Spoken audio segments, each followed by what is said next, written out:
Bien, buenos días con todos. Buen día, profesor. Bien, les voy a dar a conocer, a nosotros nos están quedando 4 semanas y por favor esto anoten ya. Hoy es martes 21, hago la clase de claves de identificación y dependiendo qué tanto ocupe, puedo hacer la clase de defectos. Ojo, no sé si lo termine. El martes 28, la siguiente semana, se va a tener una charla con un colega brasileño.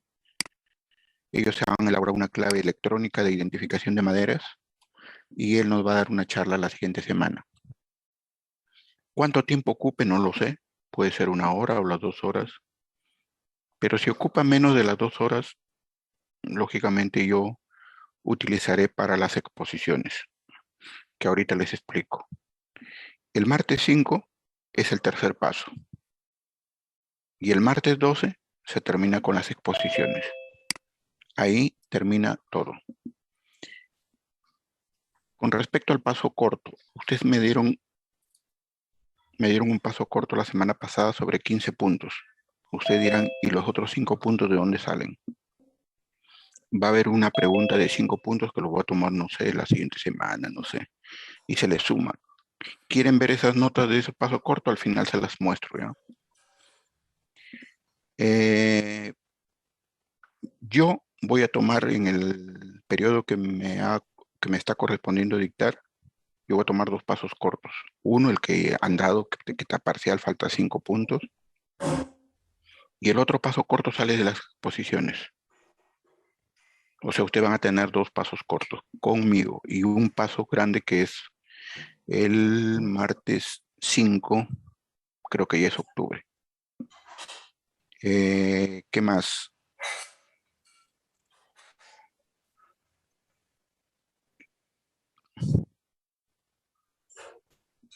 Con respecto a los trabajos, les llegó, ¿verdad?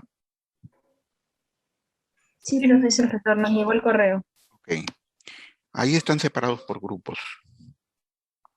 Yo, al azar, hay 2, 4, 6 grupos. Todos están preparados para la siguiente semana. Me refiero al orden. Ojo, la siguiente semana puede que nomás exponga uno. Como hay una charla, no sé si no creo que ocupe las 2 horas. Si ocupa las 2 horas, no expone nadie, pero tienen que estar preparados para la siguiente semana. ¿Quiénes? Todos. ¿Y cómo lo voy a hacer? Como hay 6 grupos del 1 al 6, el grupo que sale, sale. ¿Estamos? ¿Cómo es la exposición? Todo el grupo está preparado. Yo elijo quién expone y yo elijo quién responde cuando hay preguntas de los alumnos. ¿Estamos? ¿Me escuchan? Sí, profesor. Sí, lo escuchamos. Correcto. ¿En qué consisten los trabajos? Yo siempre digo de que lo que uno les da a ustedes no creo que sea ni el 50% de lo que deben saber. El resto que no les damos, ustedes lo tienen que aprender, leer, etcétera. Pero una forma de complementar, ustedes como que vienen viendo solamente esa identificación, anatomía, y solamente se evalúa eso. Yo les voy para eso son los trabajos. Van a ver cómo es que se evalúan. Hay veces que uno evalúa la parte anatómica en la parte basal, en la parte intermedia, en la parte apical del árbol. Y la pregunta es ¿para qué? Para ver cómo evolucionan los elementos leñosos en función a su edad, a su posición en el tronco, etcétera, etcétera. Hay un grupo que le ha tocado anatomía del carbón. Señores, háganse la idea que el carbón es como madera. Lógicamente lo carbonizan. ¿Y a qué va? Que también se puede identificar para saber de qué madera está hecho ese carbón. Entonces, yo lo que les estoy dando es para que ustedes abran un poco más el panorama de lo que es identificación. Hay uno que les ha tocado silotecas. Tener una siloteca es un tesoro valioso en un laboratorio que se dedica a la parte forestal, ¿no? Nosotros tenemos una colección bastante grande que intercambiamos muestras con otros laboratorios, pero es un tesoro muy grande. Ahí se puede hacer determinación de edad, etcétera, un montón de cosas. Después hay de qué manera nos vale la anatomía en las aplicaciones taxonómicas.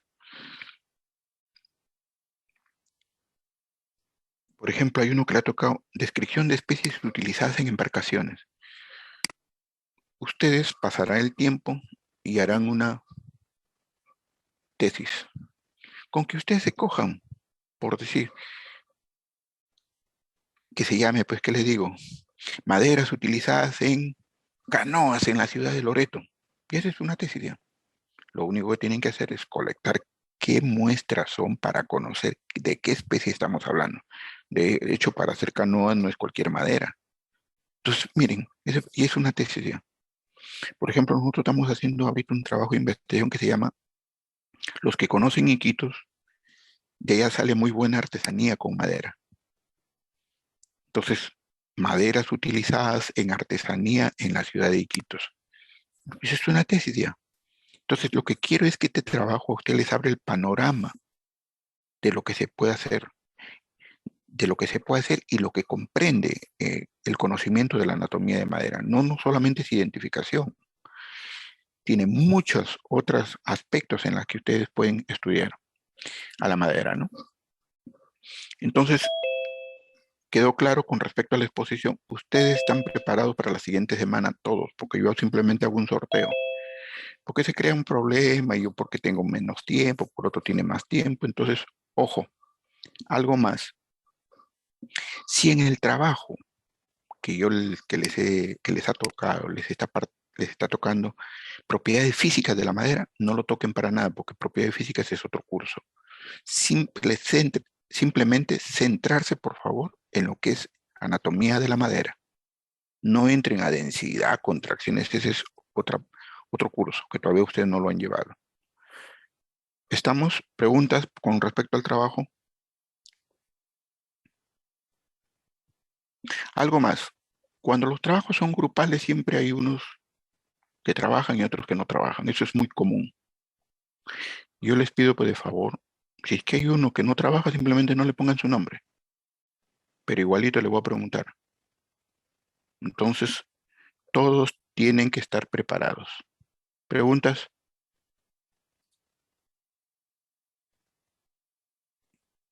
¿Preguntas?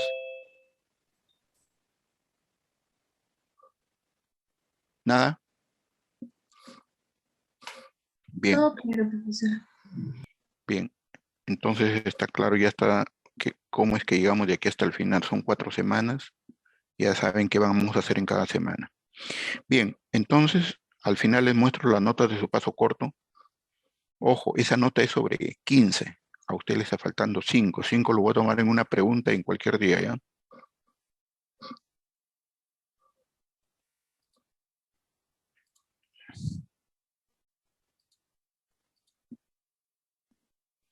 Bien, ¿están viendo mi pantalla? Sí, profesor. Ok, Sí, profesor. ok, gracias. Bien, ustedes ya aprendieron cómo están clasificadas las plantas, cómo crece el árbol, que las características generales, las organolépticas, las macroscópicas y las microscópicas, coníferas y latifoliadas. Ahora la pregunta es, ¿hay herramientas que a mí me permitan ayudarme para identificar maderas? Yo les digo que sí, hay herramientas, pero la gran mayoría de ellas está basado en el conocimiento de las estructuras propias para cada tipo de madera. ¿Qué quiero decir con esto? Que, por ejemplo, queremos hacer una clave electrónica. Hay que ingresar a la computadora a través de una base de datos Por ejemplo, la caoba, que es de color rojo, que tiene textura media, que tiene veteado tal, que el parenquima es tal. O sea, se hace todo un vaciado para cada madera en función a sus características. Lógicamente, ustedes al tener muchas especies en la computadora, en una base de datos, ustedes pueden pedir, ¿y quién de ellas tiene parénquima aliforme? Y la máquina en segundos le va a botar quién es. Pero con eso no han identificado la madera, han simplemente separado quienes tienen, por decirles aliforme y quienes no. Y luego se van por otras características y al final ustedes llegan a la especie. Yo les voy a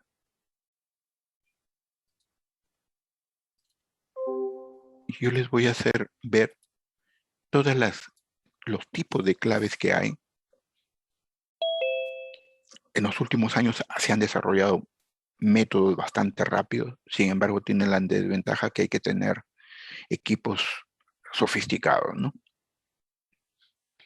Pero la clave está en conocer la estructura de la madera. Por ejemplo, yo, así pues no tengo un equipo sofisticado, yo puedo identificar madera, ¿no?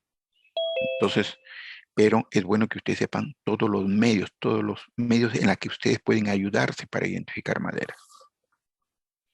Entonces, cuando yo hablo de claves, en verdad son medios de ayuda, son herramientas que a ustedes les pueden ayudar para poder identificar. ¿Qué indica acá? Cuando es necesario identificar una especie en el campo, aserraderos, depósito de madera, eso lo hacemos en campo 2. Yo acompaño a campo 2, ¿por qué? Porque los profesores de campo 2 no son especialistas en madera. Y el alumno cuando entra lo primero que dice, profesor, ¿y qué madera es? Profesor, ¿y qué madera es? En ese plan están, ¿no? Entonces, ojo, nosotros en la unidad no sabemos todo. Para eso hay especialidades, ¿no? Porque en el caso mío soy identificación de maderas y propiedades físico-mecánicas. No es que no sepa algo de secado, pero hay especialistas en secado, hay especialistas en preservación, hay especialistas en química, hay especialistas en construcciones con madera. Entonces, como que cada quien tiene su especialidad. Entonces yo en campo 2 siempre apoyo cuando se va a Pucallpa, ¿no? O a cualquier otra zona para yo ser un medio de ayuda. Por ejemplo, el profesor de aserrado le dice, ubiquen qué volumen de madera hay. Ya ponen 500 pies. Sí, pues 500 pies, pero ¿de qué madera? Entonces, tú conociendo qué madera es y también es el volumen, tú ya sabes cuánto de plata hay más o menos en ese volumen de madera, ¿no? Y saben que no todas las especies tienen el mismo valor. Entonces, lo que es conocimiento, lo que es integración de madera en verdad es una línea muy importante en cualquier proceso industrial. Entonces, le dice acá, ¿no? Aserraderos, depósitos de madera, en donde no se cuenta con material botánico o este es insuficiente, se emplean las características anatómicas de la madera. No olviden que hay un área que también es identificación que se llama dendrología. Pero si ustedes me preguntan, ¿y qué árbol es ese? Yo en verdad de árboles no sé, porque no es mi especialidad. Y viceversa, ¿no? De repente al doctor Reina le preguntan, ¿y qué madera es? Él tampoco lo sabe, ¿no? Para eso son las especialidades, ¿no?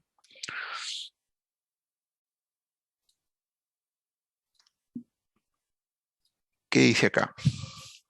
Para los usuarios prácticos son suficientes las características macroscópicas. Es decir, yo puedo usar mis órganos sensoriales y una lupita y yo podré decir qué madera es. Ojo, hasta cierto punto. No todas las maderas se pueden identificar a nivel macro. Sin embargo, este nivel de observación existen ciertas limitaciones en la identificación de especies, especialmente cuando son maderas con características similares, por lo que es necesario utilizar las características microscópicas. Por ejemplo, hay un grupo de maderas que se llaman moenas. Hay moena amarilla, moena negra, moena rosada, alcanfor moena, moena, palta moena, y etcétera, señores. Hay como 30, 40 especies de moenas y no todas son el mismo género. Todas son, o la gran mayoría son géneros diferentes. Y algunas sí son del mismo género, pero son diferentes especies. Si ustedes me preguntan cuál es la familia más complicada para identificar, yo les digo las lauráceas y las miristicáceas, donde están las cumalas. Cumala blanca, cumala rosada, etcétera, etcétera. Entonces, esas para mí son las dos familias más complicadas porque aún siendo géneros diferentes, se parecen mucho. Entonces, ojo, a nivel macro. Entonces, para identificarlos hay que ir necesariamente al nivel microscópico. ¿Qué ventaja tiene lo macro y qué desventaja tiene lo micro? Bueno, lo macro, su cuchillita y su lupa. Y en lo micro, ojo, no es tan sencillo, porque hay que cortar laminitas de madera de 20 micras de espesor en el corte transversal, en el corte radial y en el corte tangencial. Y para cortar 20 micras de espesor hay que tener un equipo que se llama micrótomo. Ya lo cortaste. Hay que tener un microscopio para poder ver qué cosa, la estructura de lo que ustedes han cortado. Entonces, desde un punto de vista práctico, lo macroscópico como que es más importante, ¿no? Porque ¿de qué vale tenerlo microscópico, por ejemplo, si no tienen de un microscopio? Ya tienen la plaquita y no tienen el microscopio. Se quedan todavía ahí, ¿no? Y lo otro es que cuando ustedes ya trabajen, no van a estar con un micrótomo, con un microscopio al lado. Ahí la empresa que los contrata quiere que le resuelvas así, que le digas qué madre está tal, punto. Tú no debes demorarte allí. Entonces, desde un punto de vista práctica, lo macroscópico es muy, pero muy importante, que lamentablemente con esto de la virtualidad no se está teniendo práctica, ¿no? Pero les hago mención que es muy importante. Cuando volvamos a la normalidad, yo les pido, les sugiero, visiten los laboratorios, el laboratorio está ahí, hagan bolsa de trabajo, ustedes ahí aprenden varias cosas, y vayan si gustan, entren al laboratorio sin ningún problema. Ahí es el laboratorio para abierto. Entonces, cuando volvamos a la normalidad, por el momento todavía es difícil, ¿no? Ahora bien, entonces ya conocen estos niveles.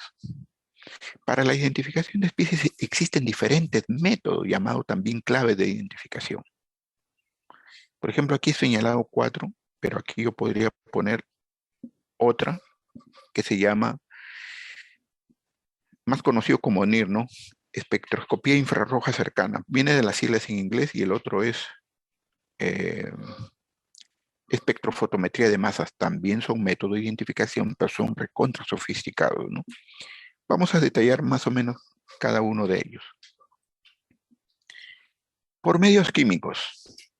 ¿En qué consiste este por medios químicos? Miren, consiste en que yo agarre un determinado reactivo, le aplique a la madera y por el color yo pueda saber qué madera es. Este primer método de identificación de madera por medios químicos funciona muy bien para países que tienen poquitas maderas. Pues, hay países que tienen 8 o 10 maderas, pero si nosotros decimos que tenemos como 5.000 especies, estoy seguro que cuando yo aplique una gotita, muchas saldrán con el mismo color, por lo tanto, no me ayudó en nada. Y acá les voy a dar algunos ejemplos que no son nuestros, son de países de Norteamérica y en algunos casos son de Estados Unidos. Entonces, veamos el primero, la identificación de madera por medios químicos. Las diferencias químicas en la madera, ya ustedes lo saben, eso que nosotros le llamamos gomas no es igual en todas las maderas. Algunos les ayuda a la madera para que no sea picada por los organismos biológicos. Algunos tienen, pero igualitos son picadas. Ya les he dicho que eso depende de el tipo de extractivo que puede haber en el interior. Si es tóxico, el bicho no la come. Y si no es tóxico, el bicho es igualito, se come la madera. Las diferencias químicas de la madera se debe a las clases y cantidades de extractivos presentes en la madera, principalmente en el duramen. Pregunto, ¿hay extractivos en la albura?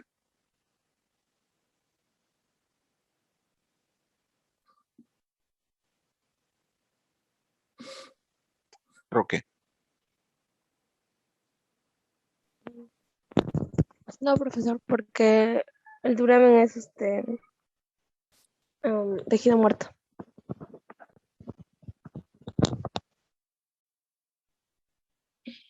Los extractivos solamente están en tejido muerto,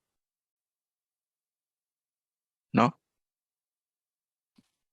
Profesor, en el lumen y en la pared celular. Ojo, no he preguntado en qué parte de la célula, he preguntado, ¿los extractivos están en la albura o solamente en el duramen o en ambos?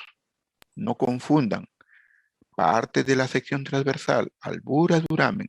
Lo que la señorita me acaba de contestar es parte de la célula leñosa, lumen y pared celular.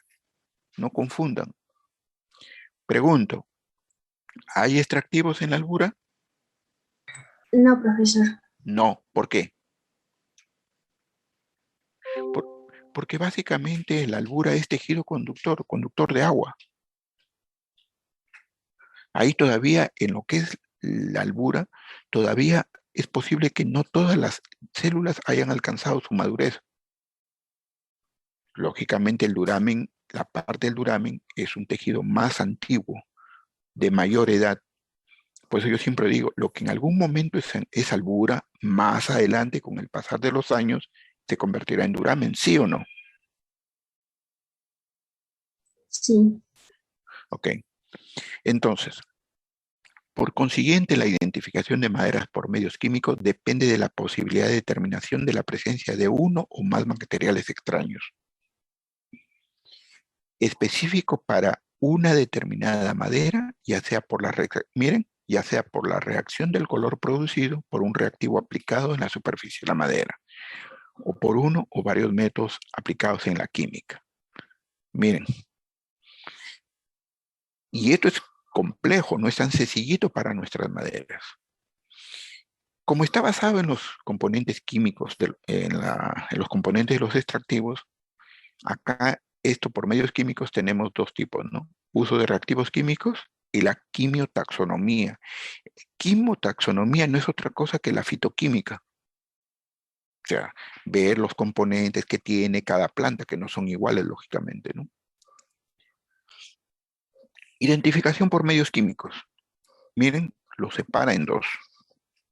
Y ustedes van a ver que aquí, en algunos casos, les voy a hablar de unos ejemplos de maderas que no son nuestras. Bien, las diferencias químicas de la madera se debe a las clases y cantidades de extractivos. Perdón, estoy en la misma diapositiva. Sí. Identificación mediante uso de reactivos químicos. Esto consiste en la aplicación de un reactivo químico en la superficie de la madera y su observación de la reacción del color.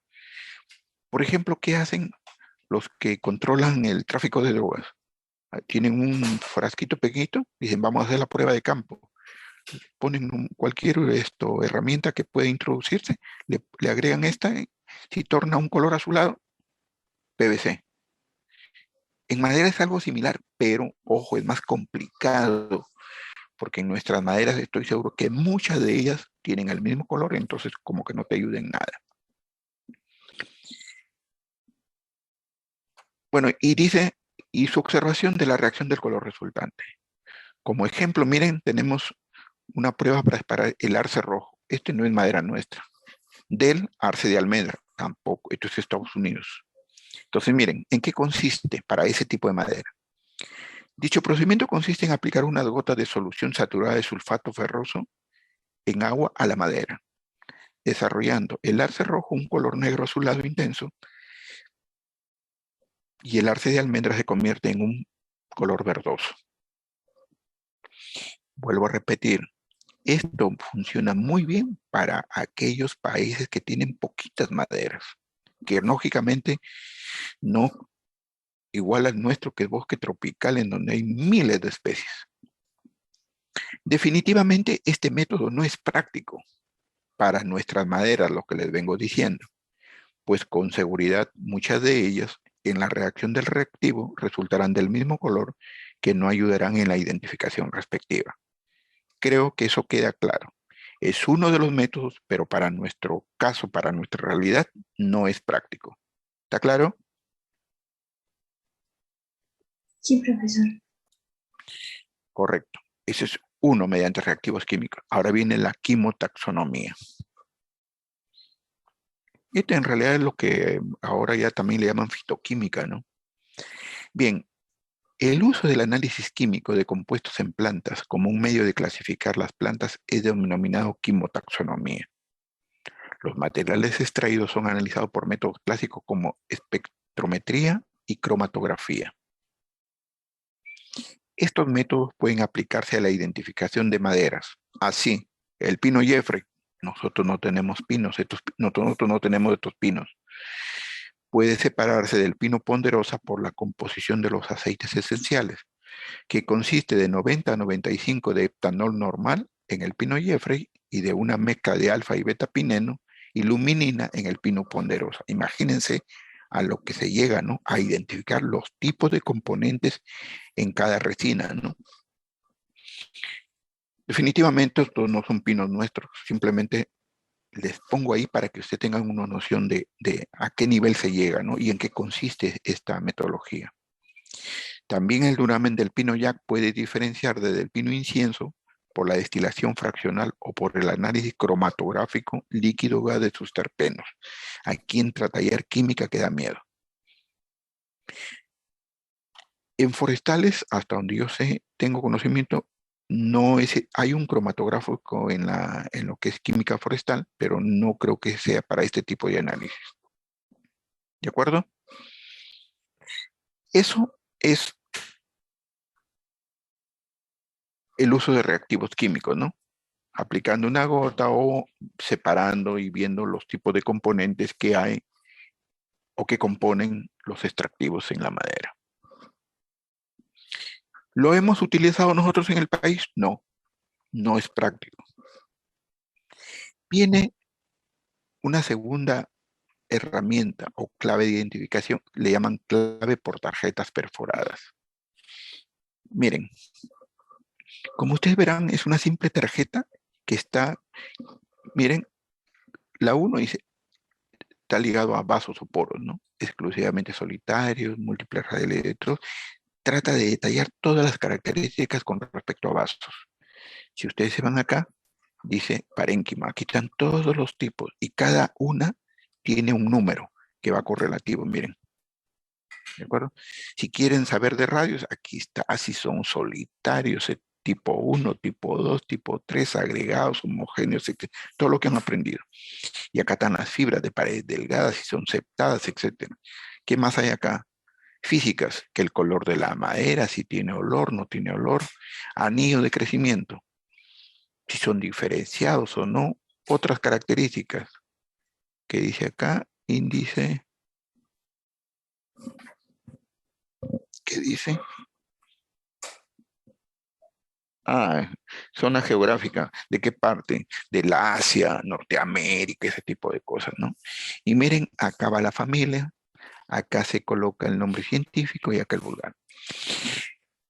Como ustedes verán, esta es una tarjeta que está bordeada de agujeritos, miren, en todo. Bueno, acá no salió completo. Arriba, en todo el contorno, miren. ¿En qué consiste esta clave? Para que cada madera tenga una... Bueno, consiste en que cada madera debe tener una tarjeta de estas. Suponiendo caoba, que sea esto caoba. Yo, ¿dónde está color rojo? Por acá buscaré color rojo, ¿dónde está color? ¿No? Que tiene rayos tipo 2. ¿En qué consiste? Si yo digo que tiene radios tipo 2, miren, lo que hago es romper esta ranurita acá, romperle este pedacito de aquí. ¿Sí? ¿Estamos? ¿Me dejo entender? Correcto. Sí, Ya. Tiene pues fibras sectadas. Le rompemos acá, rompemos esta ranurita. Que los radios son homogéneos, por decirles. Acá homogéneos, rompemos acá. ¿Qué más? Que tiene cristales, por ejemplo, en idioblastos, rompemos acá. Entonces, esta tarjeta va a tener unos agujeritos cerrados como estos y hay unos que van a estar abiertos. ¿Sí? Esas ranuras que ustedes han abierto son las características que están presentes en la madera. Ahora bien, repito, cada tarjeta es para una madera. Si yo me hago una clave de identificación de tarjetas perforadas para 20 especies, tendré 20 tarjetas, ¿sí o no? Sí, profesor. Ok. Ahora bien, ¿a qué juega esta clave de identificación de tarjetas perforadas? Por ejemplo, yo en mi mano cogeré las 20 tarjetas estas. ¿De acuerdo? Ojo, acá ustedes le tienen que poner la familia. Una vez que han descrito por decir la caoba, acá le va a poner Meliacia, yo tenía macrofila, caoba. Entonces las 20 tendrán su nombre diferente. Lógicamente, si son maderas diferentes, los nombres son diferentes. Entonces en su mano ustedes van a tener las 20 tarjetas. Y si comienzan ustedes a decir, bueno, vamos a ver, de estas 20 maderas, porque tienen 20 tarjetas, separemos quién de esas 20 tiene parénquima-aliforme. Parénquima-aliforme, ¿por dónde estará? Por acá. Bueno, acá está. Aliforme o confluente, miren. Entonces, miren, ¿en qué consiste esto? Si esta es una madera que nosotros hemos perforado acá o hemos hecho una ranura, a esas 20 ¿yo qué hago? Le paso un clic por esta abertura. Pregunto, algunas tienen perforado, algunas no. Pregunto, ¿las que caen son las que tienen la característica o las que no la tienen? Las que no la tienen. ¿Perdón? Las que caen son las que sí tienen. Perdón. Exactamente. De hecho, no van a caer las 20. De repente caen unas 5. Después, con esas 5, ustedes se van a otra característica. De repente caen 3. Y ustedes van jugando un poco al descarte. ¿De acuerdo? Y como al final les va a quedar una y les va a quedar con el nombre, ustedes saben de qué madera se trata. Este tipo de clave, en realidad la hemos utilizado bastante hasta hace unos 20 años atrás. Incluso si ustedes ven las tesis, hay en los anexos esta tarjeta con las aberturas de estas, con las características presentes. Quiero que ustedes sean minuciosos y observen las características que hay aquí. Hay características macro y hay características micro. Por ejemplo, tipo 2, eso no lo ven con una lupa. Entonces, miren acá. Aquí está casi, digo casi, la totalidad de características presentes en la madera. Sin embargo, es bueno indicarles lo siguiente. Observen bien que en esta tarjeta hay algunas características en blanco. Miren, por ejemplo, esta 27, está en blanco. Acá en la número 66, está en blanco. Acá en la 83, está en blanco. 87 en blanco. ¿Para qué me sirve esos espacios en blanco? Alguna característica que presente la madera y que no está colocada en la tarjeta. Para eso me vale esos en blanco. Claro, pero siempre en orden, ¿no? Dentro de fibras, dentro de radio, dentro de vasos, dentro de parénquima, otras características, etc. Este tipo de clave, repito, la hemos utilizado mucho y hasta hace unos 15, 20 años atrás. Este tipo de clave tiene muchas ventajas y tiene desventajas también. Yo les acabo de decir de que cada madera va a tener una tarjeta. Pero se han puesto a pensar que en mi mano alcanzaron, pues, ¿cuánto? Unas 30, 40 tarjetas. ¿Y qué pasa si yo tengo 100 tarjetas? Se complica, ¿no? Porque lógicamente en mi mano no alcanzan las 100. Entonces, ¿qué más? Eso sería una desventaja. Otra desventaja es que esta es una cartulina. Y cuando yo me la llevo a la selva, pucha, llueve, pues, y me malogra todo esto. Porque esto es cartulina, al final se malogra, se moja. Tiene ventajas y tiene desventajas. Y voy a volver acá. Yo esto se lo voy a pasar para que ustedes lo vean detenidamente. Pero veamos acá. Estas tarjetas o ficheros almacenan hasta más de 100 características. Cada una de ellas está identificada por un número, ustedes lo acaban de ver. Cada especie tiene su propia tarjeta, donde se perforan los correspondientes números de las características de la especie. Bueno, esto ya les lo habían visto. Ojo, aquí les explica un poquito lo que les acabo de decir. Para la determinación se emplea una aguja. Bueno, yo siempre digo, por ese huequito hago ingresar un clic y las muevo, las amaqueo y van a caer las que tengan esa característica. Las que quedan en el clic son las que no tienen esta característica. Para la determinación se emplea una aguja que se introduce en el número correspondiente a la característica encontrada. De este modo, todas las tarjetas que presentan las características caen. Las que no la presentan quedan en la aguja. Luego se repite varias veces la operación con las tarjetas que caen, empleándose otras características, hasta que finalmente queda una sola tarjeta que corresponde a la especie determinada. Antiguamente, en verdad, era lo que había y se utilizaba. Yo he tenido oportunidad de usar esto, pero les repito, ya en los últimos años ya la dejamos de lado, pero es bueno que la conozcan.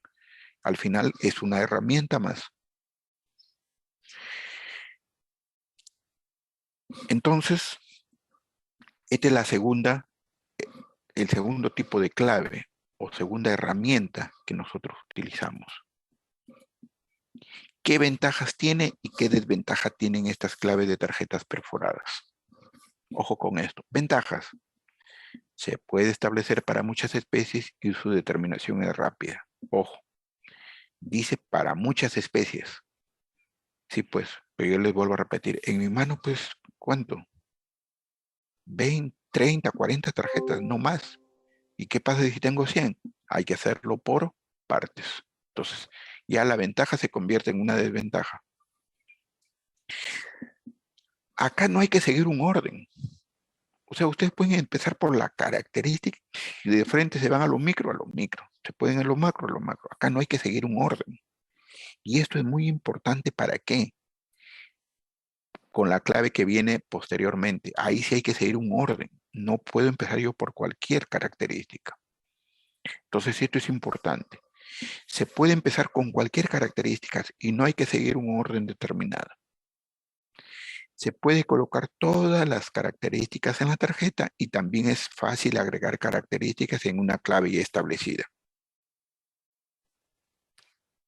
Si hay una característica que faltó en esos espacios en blanco, ustedes la pueden agregar. Esas son ventajas. Desventajas. Rápido deterioro de las tarjetas. Imposibilidad de manejar un elevado volumen de las mismas con comodidad. Ojo con esto. El uso de estas claves para el uso de estas claves se recomienda empezar por características denominadas estructurales. Yo no sé si el profesor en la parte macro les hizo conocer que la madera tiene características físicas y características estructurales. ¿Les dijo sí o no?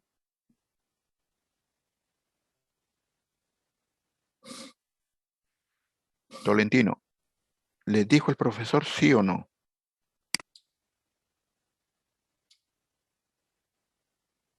¿Estás? No está. Buenos días. ¿Sí les dijo? Ok. Si sí les dijo, dígame qué características físicas conoces.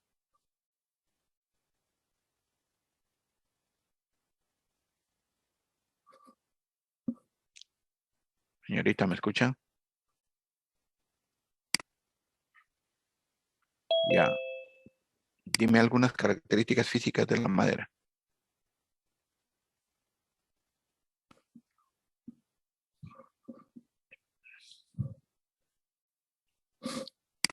Bueno, parece que no tengo suerte. Roque. Color, Color, sigue. grano, textura, El grano no es característica física. La textura menos. Ya, vamos por partes. ¿Qué son características físicas? las organolépticas, No, son aquellas características que son cambiantes en el tiempo. El color cambia. El olor se altera. ¿Y qué cosas son características estructurales? Aquellas características que no son cambiantes en el tiempo. ¿Quién? El tipo de parénquima. Eso no cambia, señor. Yo puedo tener una madera fresca y una madera de hace 100 años y es el mismo tipo de madera, su tipo de parénquima no cambia. Que los tipos de radios, ¿sí? Que los tipos de poros, etcétera. Señores, ¿queda claro?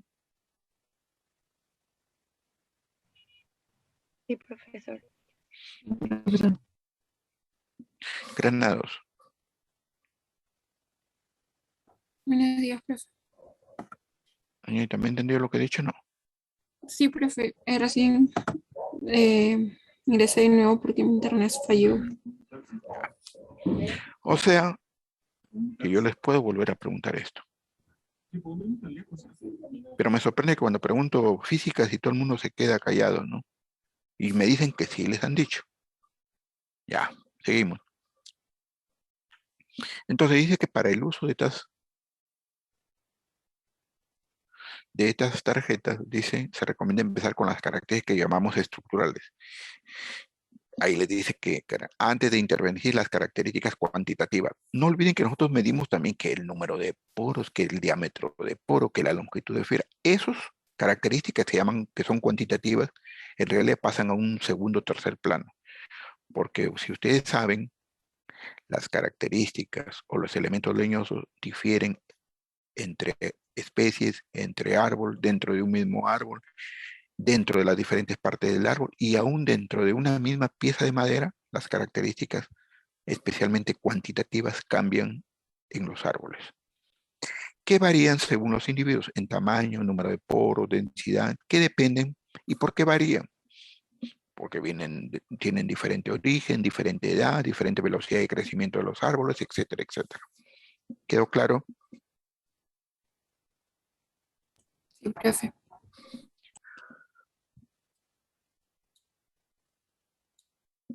Bien, entonces esa es la segunda. La tercera herramienta o el tercer tipo de clave. Miren, les voy a hacer un ejemplo de lo que es una clave dicotómica. Reinel también utiliza clave dicotómica para hacer cuando él hace pues tipo de hojas, inflorescencia, etcétera, etcétera. Lo ideal de esto es que esto se va elaborando poco a poco. Esta clave dicotómica, ¿por qué se le llama di? Porque utiliza dos características opuestas o antagónicas para su elaboración. Dice, el ejemplo que se presenta corresponde a una clave dicotómica para facilitar 6 maderas. Tornillo, diablo fuerte, cedro, caoba, ulcumano y chihuahua. Miren, en verdad yo le he debido empezar para que ustedes vean cómo se elabora. Pero céntrense en las dos primeras. Si yo tengo tornillo, diablo fuerte, cedro, caoba, ulcumano y chihuahua, yo rápidamente digo, mira, aquí hay 2 coníferas y 4 latifoliadas. Entonces, para yo, ojo, esta clave ya está elaborada y es fácil cuando uno ya la ve. Pero imagínense que partáramos de cero, no hubiera nada. Entonces, una vez que ustedes analizan esto y dicen, ah, ya, hay 2 coníferas y hay 4 latifoliadas. Entonces, se empieza así. 1A, 1B. Maderas con ausencia de poros y madera con presencia de poros. Ya ustedes buscaron 2 características opuestas o antagónicas. Siempre olvídense del resto que hay. Entonces empezamos con estas 2. Y lógicamente hay que continuar, ahí no queda. Entonces ahora cogen la primera que ustedes le pusieron 1A, como hay que continuar, le ponen 2. Y el tercero lo dejan en blanco todavía. Bueno, ya está hecho. Una vez que ponen 2, ahora hay que buscar 2A y 2B. Pero hay que buscar otras características para poderlas diferenciar. Ojo, he puesto 2 aquí en ausencia de poros a estas 2 coníferas, al diablo fuerte y al ulcumano. Entonces, para poderlo separar, yo pondré 2A y 2B. 2A, madera de color rojo, que tiene veteado satinado en corte radial y sin inclusiones. ¿Quién es el diablo fuerte? Madera de color amarillo. Bueno, aquí está mal el veteado.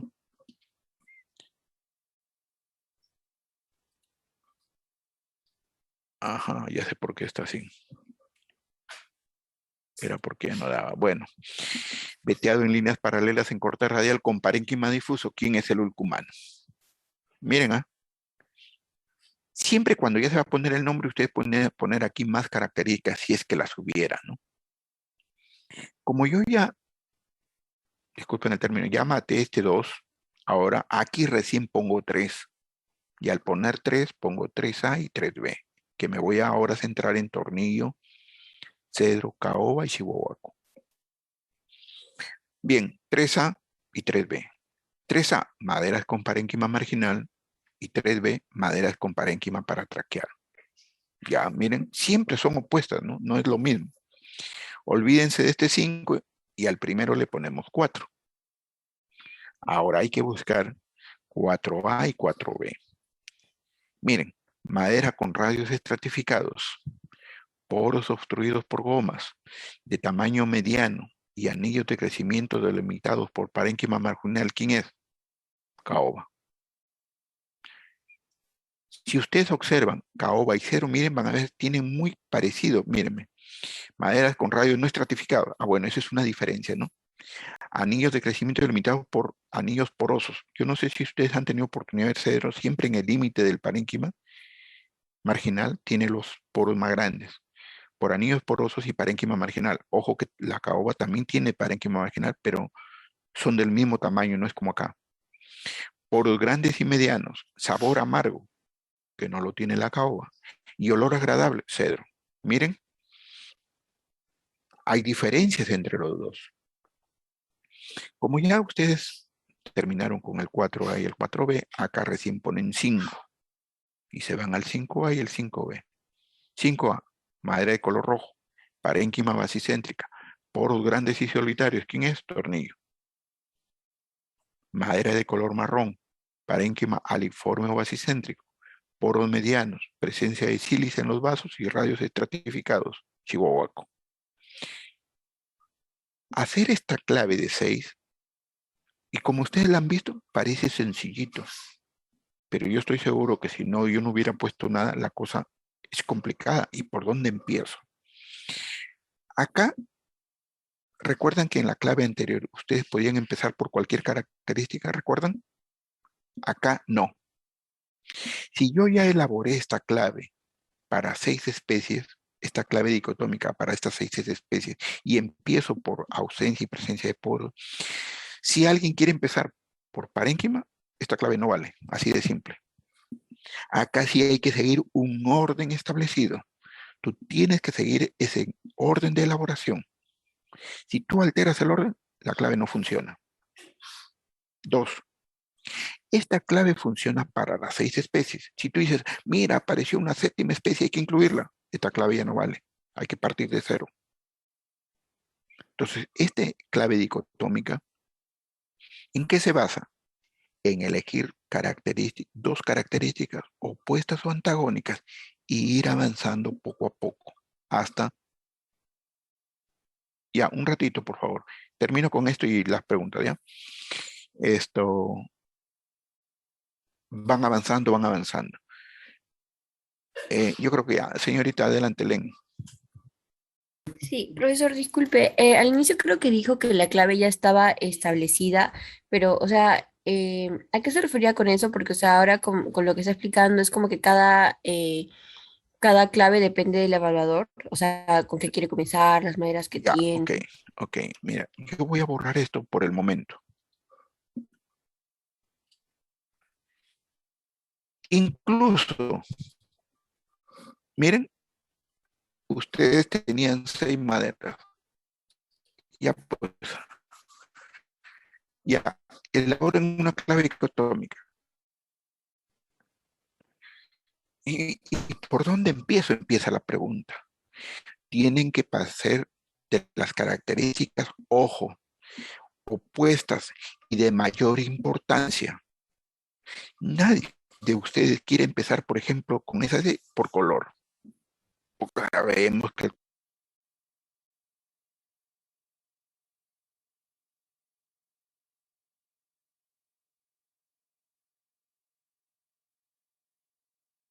Recording in progress.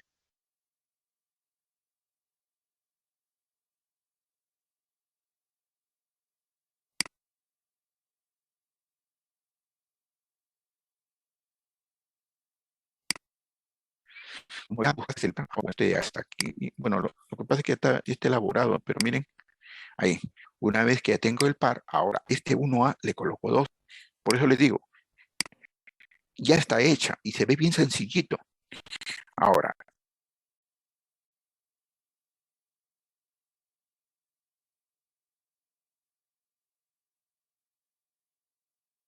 preguntan, ¿y Recording in hasta cuándo progress. yo puedo elaborar esta clave dicotomía? ¿Hasta cuántas especies? Yo digo que tranquilamente yo lograba hacer hasta con 14, 15 especies. Más es bastante complicado, ¿de acuerdo? Entonces ahora voy a retroceder. Señorita, no sé si respondí. Sí, gracias, profesor. Listo.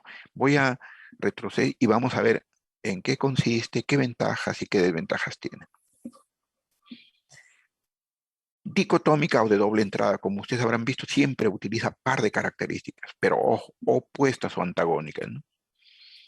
Consiste en la selección de pares de características opuestas o antagónicas, que bajo el sistema de descarte se llega a identificar la especie.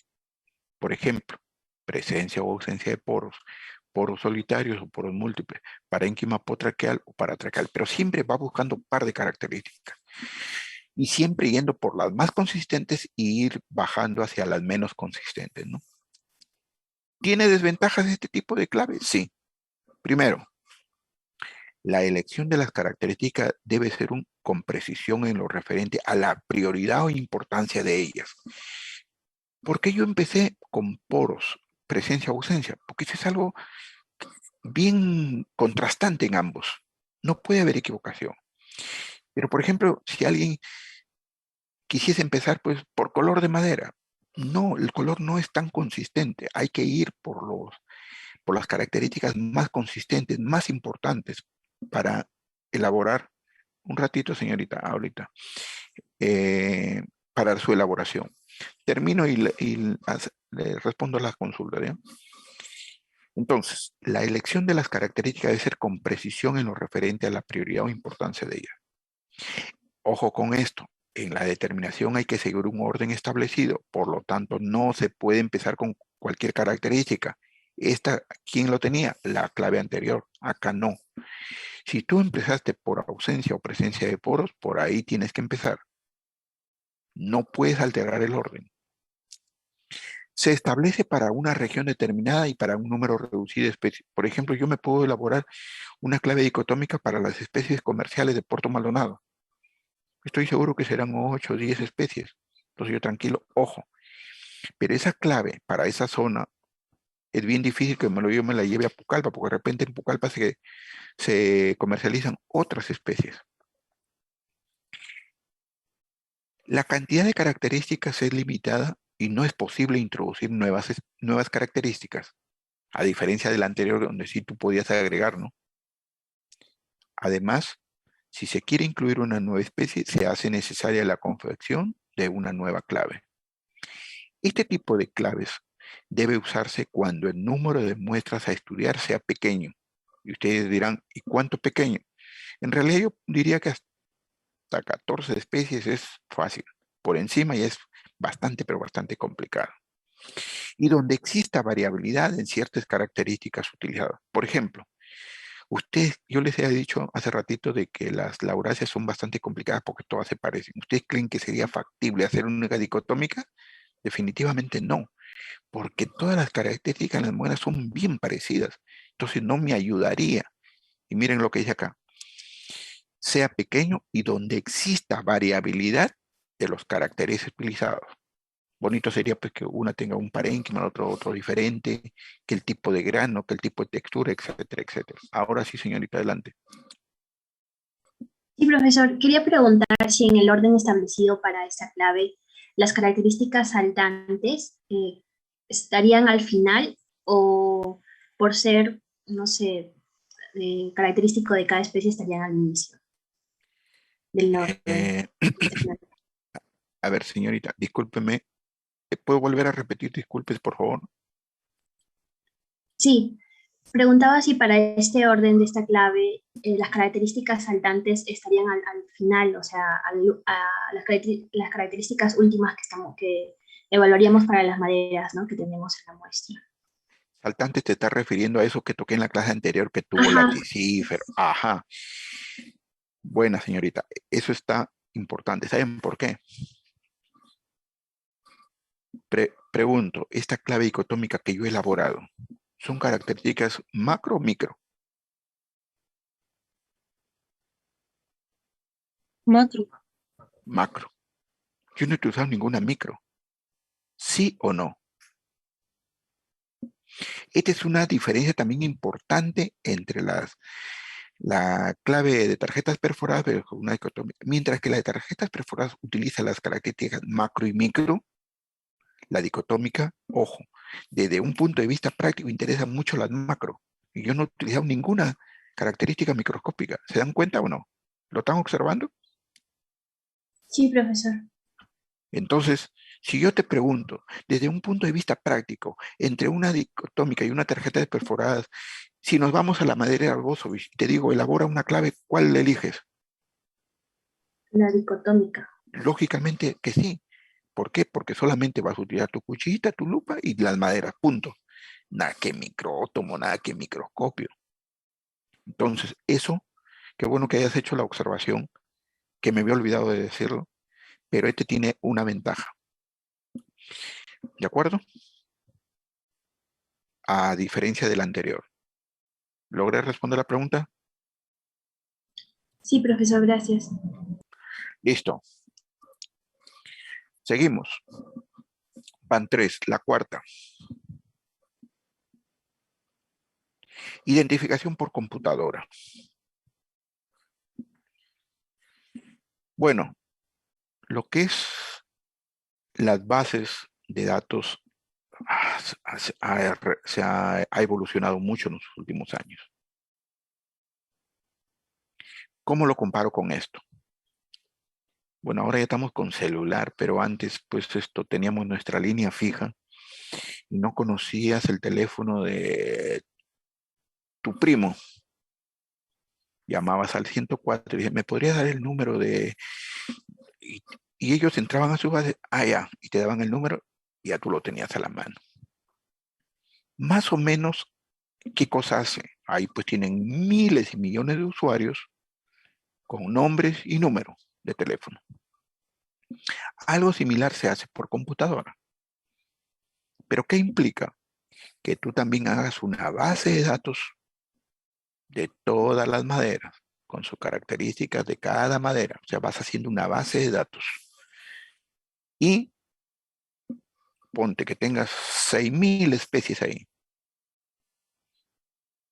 Y tú, por ejemplo, dices, de esas 6.000 quiero saber, pues, cuántas lauráceas tengo. La máquina en un segundo te va a botar cuántas tienes. De esas 6.000 tú dices, ¿cuántas tienen parénquima basicéntrico? En segundos te va a botar la máquina cuántas tienes. Un poco para que lo que estoy haciendo es comparar, ¿no? Por ejemplo, nosotros tenemos una base de datos, pero una base de datos es Access.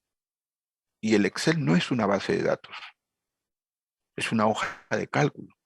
Pero también te puede servir un Excel para poner, nosotros por ejemplo en laboratorio tenemos una base, pero en Excel, que en verdad no debería ser no se le debería llamar base. Pero yo recuerdo que hace años, por el año 2000 más o menos, un muchacho que conocía de base de datos, justamente yo haciendo la clase le dije, hablaba de esto, ¿no? Y me dijo, le digo, por ejemplo, yo no sé de base de datos. Y me dijo, profesor, ¿usted tiene su base en Excel? ¿Sí? Y me dijo, yo le puedo ayudar y le hago la base de datos. Y en ese tiempo no era AppSec, no, ni me acuerdo qué base era. Esto, ya, el muchacho conocía. Ahora la pregunta es, ¿todos nosotros conocemos de base de datos? No. Siempre que te elaboren la base de datos, tú lo único que haces es ingresar la información para cada especie. Y después, lógicamente, tú pides con rapidez y la máquina te va a dar. Por ejemplo, algo más. Las especies que tenemos en laboratorio, la tenemos en un libro grande. Cuando alguien nace, no sé si ha ido a la municipalidad y hay unos librazos ahí. Y te comienzan a buscar, ¿no? Más o menos nosotros antiguamente teníamos varios libros así, ¿no? Y que hasta ahora los tenemos. Ingresa tal, ahí se va anotando, se va anotando. Pero eso ya se pasó a una base y ahora, pues, si alguien te pregunta, ¿y el tornillo de cuántas zonas ha sido estudiado? Vas a la máquina y la máquina te dice, ah, mira, de Loreto, de ese tipo. Entonces, es una base que te permite eh, tener acceso con mayor rapidez. Pero yendo ya a la identificación por computadora. Aparte de hacer un vaciado de todas las características que tiene cada madera, hay que incorporar la foto, transversal, radial y tangencial de cada madera. Saben ustedes que mientras más fotos le pongan a la máquina y si la máquina tiene una RAM muy baja, la máquina se cuelga. En esto tienen que tener una muy buena computadora, de un muy buen disco duro, de una muy buena memoria RAM, para que, de lo contrario, se cuelga esto.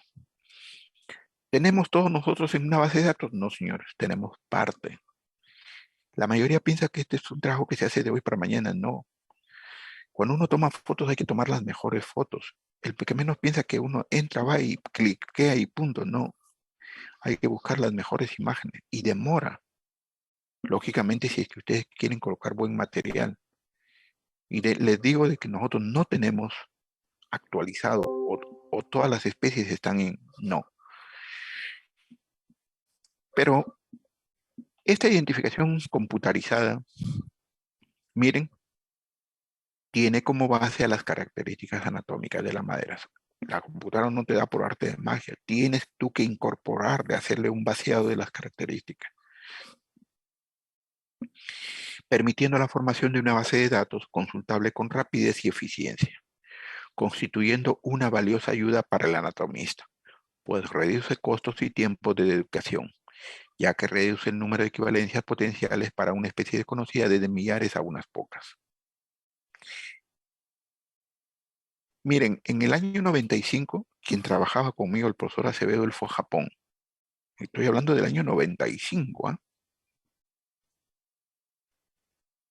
Y él me vino con una novedad que yo simplemente lo escuchaba y no le podía creer. Me dice, mira, ya tienen su base de datos, tienen un buen microscopio, tienen un buen escáner. Así conforme ustedes cortan en su sección transversal y colocan su lupa, allá cortaban, ponían el escáner y automáticamente la máquina les daba el nombre de qué especie se trataba. Imagínense, estoy hablando del año 95. Pero eso implica tener un buen microscopio, una buena máquina, todo de buena resolución y calidad, ¿no? Miren, le estoy hablando del año 95. Estamos en el 2021. Ya Japón andará por otra onda ya, pues. Entonces, pero también hay que ser realista y nosotros trabajamos en función a lo que disponemos. Que no tiene nada de malo, que tienes más trabajo, sí, pero la sigues utilizando. En la actualidad existen programas que facilitan la identificación de grupos de especies. Estos programas incluyen las características que presentan las especies ilustrado con sus respectivas imágenes. Por ejemplo, la siguiente semana le va a dar una charla el profesor Alexandre Bahía. Es un colega del Instituto Brasilero Forestal y él les va a dar una clave. Brasil ha elaborado una clave electrónica, pero igualito han vaciado la información para el grupo de especies y él les va a indicar cómo es que funciona esta clave electrónica. Entonces, ¿Son las únicas 4? No. En los últimos años han aparecido otras que son mucho más rápidas, pero tienen la desventaja de que los equipos son muy caros. Por ejemplo, este de espectroscopía infrarroja cercana utiliza un equipo NIR. Bueno, esto de NIR es la abreviatura del inglés, de la espectroscopía infrarroja cercana. Yo he tenido esta oportunidad de usarla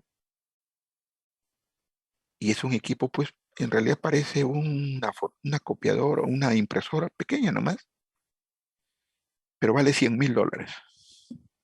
Imagínense. Nosotros, para nuestra realidad, tener uno de esos, pues, es soñar, ¿no? ¿Y en qué consiste? Ojo, no identifica maderas, pero sí te discrimina especies. Por ejemplo, si ustedes tuvieran cedro y caoba, dicen, hoy parece lo mismo, ¿no? ¿En qué está basado la espectroscopía infrarroja cercana? En la longitud de onda que tiene cada madera. Y la longitud de onda está dada más que nada por los elementos químicos que pueda tener la madera. Y te salen lo que ellos le llaman espectros, ¿no? Entonces, esta espectroscopía infrarroja cercana mide los espectros de absorción de materiales cuando están expuestos a energía electromagnética del infrarrojo cercano. Por si acaso hay infrarrojo cercano, infrarrojo medio y infrarrojo lejano. Pero para madera se utiliza este cercano. Se puede aplicar en madera sólida tomando información tanto de la estructura química como física de la madera. Los resultados sin procesar de la espectroscopía son claramente informativos. Les va a salir a ustedes números. Y lógicamente cuando uno lo dice, ¿y eso? ¿Y qué hago con estos números? En realidad también tiene como desventaja esto que hay que saber mucho de programas de, ¿cómo se llaman? Programas estadísticos. Por ejemplo, el profesor Rolando Montenegro, él tiene una maestría en estadística aplicada. Y él me ayudó para poder interpretar esos. Había un paquete que se llamaba Scrambler, que ese hace todo en realidad. Y ahí te logra hacer pues los PCA, o sea, los análisis. El PCA es análisis de componentes principales, etcétera, etcétera, ¿no? O sea, una persona tampoco así común y corriente no lo puede hacer. Tiene que ser una persona que a la vez que conozca del manejo del equipo, conozca un poco de estos paquetes estadísticos que son bastante complejos. Yo, para ser sincero, yo ni los conocía eso, ¿no? Pero esa es una desventaja. Quien ha desarrollado mucho esta técnica es Brasil. Brasil, en verdad, ha desarrollado bastante esta técnica de espectroscopía infrarroja cercana. Esta tecnología tiene el potencial de arrojar resultados precisos con un procesamiento mínimo de la muestra. ¿Saben qué se requieren para analizar esto? Una laminita de madera que tenga 2 milímetros de espesor. Suficiente, eso es todo. ¿Qué ventajas tiene esta espectroscopía? Que no hay necesidad de tumbarse un árbol, como hasta ahora lo hacemos. Te sacas un tarugito de un centímetro de diámetro, de ahí elaboras unas laminitas de 2 milímetros de espesor y con eso analizas todo. Imagínense, ¿no? Estamos en la época en donde ya tiene que ser debemos utilizar ensayos no destructivos y ya no estarse tumbando tantos árboles, ¿no? Para determinar las propiedades físicas, químicas, mecánicas, etc. Esta tecnología tiene el potencial de arrojar resultados precisos con un procesamiento mínimo de la muestra, pero el operador requiere contar con habilidades especiales de estadística, lo que les acabo de decir. Resultados obtenidos en campo han mostrado que es posible identificar con precisión la madera a nivel de familia, géneros y especies, así como para una misma especie en diferentes regiones. Bueno, les cuento, yo estaba haciendo la tesis con Bolaina y había traído muestras de 5 y 8 años. Era la misma especie, venían del mismo lugar y lo único que los diferenciaba era la edad. Cuando yo me pongo a hacer los análisis, que aparentemente eran todos igualitos, lógicamente aquí ya tuve la ayuda de un estadístico y de Rolando específicamente, comenzó a hacer un análisis de componentes principales, que yo por primera vez iba a ver eso. Y cuando se hace el análisis de componentes principales, ¿qué resulta? Que en un eje de coordenadas, las muestras de 5 años me salían a un lado y las muestras de 8 años me salían a otro lado. Imagínense. ¿Qué cosa quiere decir eso? Que con esta metodología tú puedes discriminar edades. Y no solo edades, lugares también.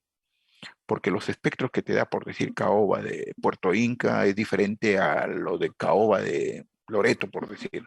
Imagínense, ¿no? Para mí era novedoso porque nunca había visto eso, ¿no? Pero esta técnica de la espectroscopía infrarroja cercana en verdad es una técnica muy, pero muy interesante. Pero tiene la limitante que utiliza un equipo muy caro. Ojo, esto va como conocimiento general, ¿no? Porque jamás vamos a utilizar esto, por ahora al menos. Lo otro es la espectrofotometría de masas, que también tiene que ver con la parte química. Equipo también muy caro. Y acá hay que saber un poco más de química todavía. Este método es utilizado para caracterizar a los fitoquímicos presentes en el duramen, o sea, los extractivos, ¿no? Denominados extractivos o metabolitos, que generan un perfil químico o huella dactilar. Imagínense, ¿no? Huella, pero ya a nivel químico. Yo les hablaba de huella a nivel de estructura de madera, ¿no? Tradicionalmente esta técnica requiere una amplia cantidad de pasos para la preparación de muestras. Sin embargo, se han desarrollado técnicas que minimizan los pasos para la preparación de muestras y proporcionan resultados muy rápidos. Dependiendo de la variación natural de los extractivos presentes en la madera, es posible identificar diversos niveles taxonómicos demostrados en numerosas publicaciones. Esto es más químico, este punto 6, y simplemente los menciono. Técnicas hay un montón. Hay otra de la de carbono 14, ¿no? Que ya prefiero no hablar de eso, porque nunca le he visto tampoco. Entonces yo me quedo con estos 6 y principalmente los 4 primeros, ¿no? Preguntas hasta acá.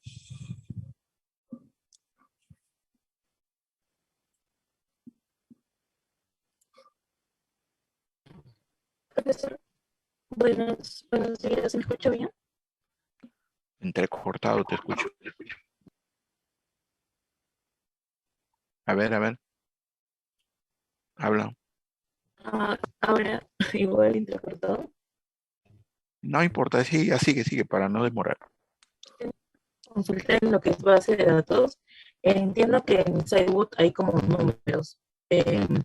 Y quería saber si es que es algo universal el hecho de tener esos números con características.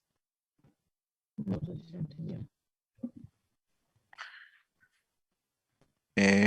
Escucho tan entrecortado que en verdad no entendí bien. ¿Alguien me puede indicar qué ha dicho la señorita? Profesor, disculpe, creo que mi compañera decía que en Instagram hay unos ciertos números Ajá, que eso se emplea como una característica general, creo que escuché. exactamente, ya, ok. Sí, en el InsightWood ustedes, y se han dado cuenta que esos números no son correlativos, sino son números pues dispares, ¿no? ¿Qué pasa? El InsightWood la descripción de las maderas se basa en la del Yawa.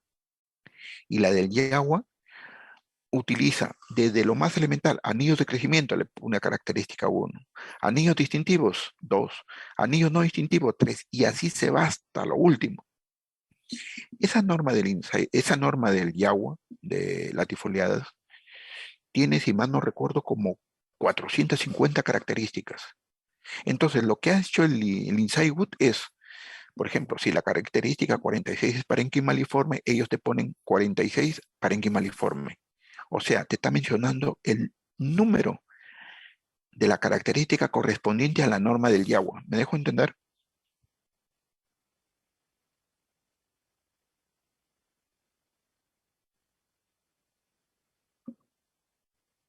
Profesor, ¿cómo se escribe Yawa? IAWA. ¿No saben qué es Yawa? Nadie les había dicho nada en coníferas, no les mencionaron nada. Mm, Ya, No, profe.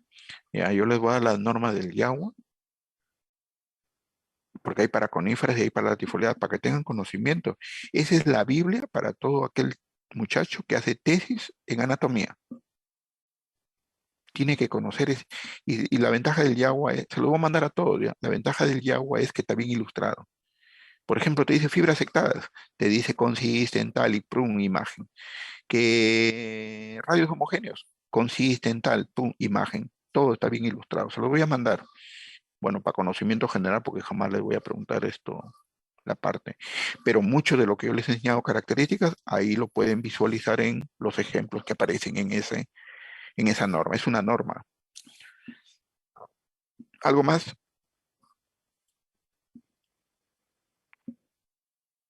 ¿Algo más?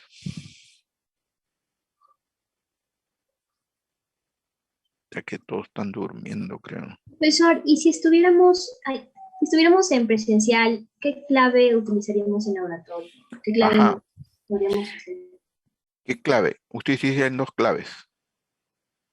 Bueno, cuando yo enseñaba práctica, yo pedía las dos claves. Como ustedes tienen grupos de práctica de A8, cada grupo se hacía una clave dicotómica, porque a cada alumno le asignábamos una especie, pero además cada alumno presentaba una clave de tarjetas perforadas. Por ejemplo, a uno le toca bispingo, al otro tal, al otro tal. Cada uno en su informe presentaba una clave de tarjeta perforada para su especie, pero el grupo hacía una clave dicotómica para, en este caso, si eran 8 alumnos, una clave dicotómica para 8 especies. Pero ahora ustedes no tienen las maderas a la mano. Lo podríamos hacer, sin embargo es más complicado. No sé, yo sigo pensando que lo virtual en verdad nos está sacando de apuros, pero para mí no es la forma de dictar un curso. A mí no me hubiese costado nada y no dicto el curso porque es netamente práctico. La pregunta es, y mientras tanto, ¿que ustedes iban a estar esperando 3, 4 semestres hasta que sea presencial? Creo que tampoco es así. Yo siempre digo, una cosa es ser profesor y otra cosa es ser papá. Yo a mi hijo lo mando para que estudie, no para que esté esperando que cuando recién sea presencial se dicte, tampoco es así, ¿no? Bueno, estamos en una etapa bien delicada, ¿no? Bien poco compleja, ¿no? Por eso yo siempre digo, no van a tener la oportunidad en eso, pero sí lo pueden hacer. Cuando ya sea presencial, vayan al laboratorio, hagan bolsa de trabajo con cualquier profesor para que logre un poco potenciarlo, lo poco que han hecho, ¿no? Lo poco que se ha aprendido en realidad, eso es poco en realidad. Y aún siendo presencial, yo les digo, siempre al alumno se le da un 40, un 50% siendo presencial. El resto, ustedes lo aprenden leyendo y tanta cosa, ¿no? Pero ya sabemos que no es así, pues. Hay alumnos que si quieren leen, si no quieren no leen, ¿no? Eso es normal. Pero ustedes tienen que entendernos de que nosotros tenemos que hacer una evaluación mínima para que pasen a un siguiente curso. Bien, preguntas. ¿Nada? Lozano. Profesor, yo quería entender un poquito más cómo era eso de la huella digital que mencionaban en espectrofotometría de masa. Se Sí, refiere a, a los componentes químicos que tiene cada tipo de madera. ya, son específicos, digamos, para cada especie. Exactamente, exactamente. No porque todas son latifoliadas, todos tienen el mismo, cuando uno dice gomas, gomas, gomas, gomas en general, sí pues, pero la goma de la caoba no es igual que la goma del cedro. Son diferentes compuestos. Recuerdan que cuando les han dicho de los extractivos, ¿por qué están compuestos? Grasas, fenoles, polifenoles, antocianinas, ceras, etc. Es toda una gama de compuestos. En pequeño porcentaje, pero es una amplia gama de compuestos. Y a eso se está refiriendo, ¿no? Cada madera tiene una huella digital, vamos a llamarle químicamente, ¿no? Lozano. Gracias. Listo. Bien, ¿qué hora es? 9:19. Ya, empiezo con...